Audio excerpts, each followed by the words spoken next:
Mayroon po akong payo sa iyo, Mr.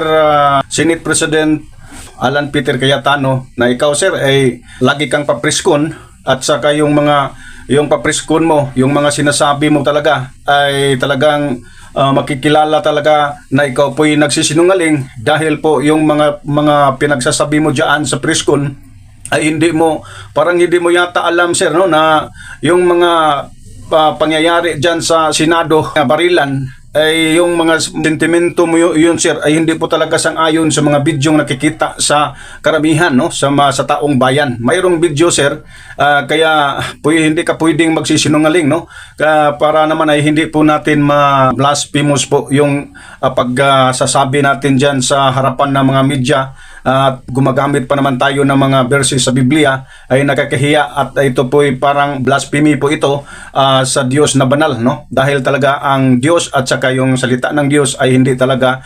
magsisinungaling. Kaya, sir, ayusin mo yung pananalita mo sa harapan ng media, dahil yung mga video talaga ay nagpapatunay sa totoong nangyayari dyan sa Senado. Kaya, sir, no, yun lang ang payo ko sa iyo, dahil gumagamit ka ng verses sa Biblia. Alam mo naman na banal itong verses sa Biblia, tapos ginagamit mo ito para makabir up ang mga kadramahan dyan, no?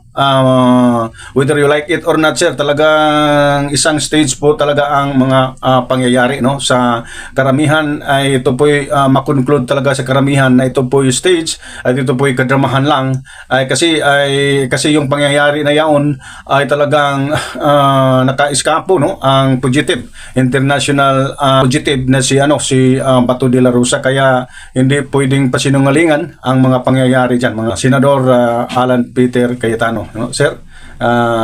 Ito po yung payo ko sa iyo, sir, na huwag mo namang gagamitin yung mga talata ng Biblia, kasi baka na may apektado ang kabanalan sa salita ng Diyos at kabanalan ng Diyos na may-ari sa kanyang salita.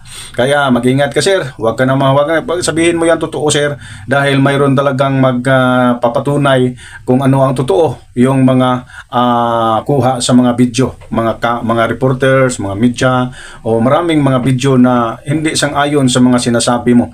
Tapos pagsabihan mo naman yung minority na ito po'y parang parang sabotage daw sa minority. Paano yan? Sino bang nakabenepisyo sa dramang nangyayari? Hindi ba kayo at saka yung kasabwat ni Bato de la Rosa, no? Dahil siya po'y nagkaalis, no, na dapat sana siya po'y managot sa kanya pong krimen na nagawa, no, noong sila pa po'y hari-harian dito sa Pilipinas sa panahon ni FPR